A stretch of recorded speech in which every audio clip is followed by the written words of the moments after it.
Hello guys, কেমন আছো সবাই? আশা করি ভালো আছো। আবার একটা নতুন ব্লগ নিয়ে চলে এসেছি। যদি আশা করি ভালো লাগে তাহলে লাইক অ্যান্ড সাবস্ক্রাইব অবশ্যই করবে। আজকের ব্লগটা হচ্ছে আজকে আমরা যাচ্ছি দিদি বাড়ি। সেই ব্লগ ছোট্টখাট্ট একটা মিনি ব্লগ রাখবো।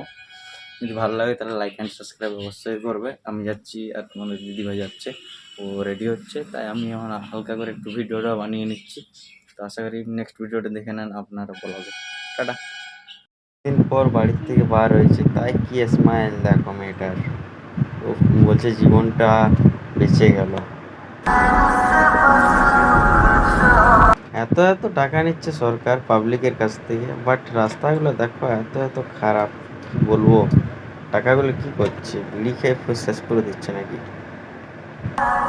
ਤਾਰੇ ਨੇ ਪਸੰਦ ਮੈਨੂੰ ਹੇਠਾਂ ਸਹਾਰੇ ਲਾ ਦੇ ਉਹਨਾਂ ਤਾਰਿਆਂ ਦੇ ਵਿੱਚ ਜਦੋਂ ਮੈਨੂੰ ਵੇਖੇਗੀ ਮੇਰੀ ਯਾਦ ਜਦੋਂ ਆਉਗੀ ਤਾਂ पता। এই রাস্তাটা এত ফাঁকা কেন? কেউ নেই নাকি? লোকজন চলে না নাকি এই রাস্তা? তাহলে এই রাস্তাটা এত সুন্দর, আর যে রাস্তাটা লোক চলাফেরা করে সে রাস্তাটা এত খারাপ। কি বলবো আর বন্ধুগণ তোমাদেরকে। ফাইনালি মুকুটমণিপুরের ড্যাম চলে এসেছি আমরা। আস্তে আস্তে নেক্সট ভিউটা আপনারা দেখে নেন ভিডিওতে।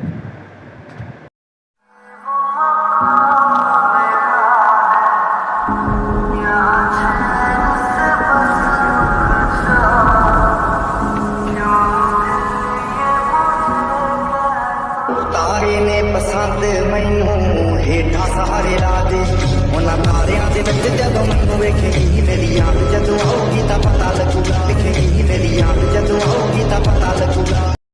এই পাড়ের উপরে এত সুন্দর লাগে না নাইট ভিউটা, মন করে যে সারা রাত বসে বসে এখানে কাটিয়ে দিই।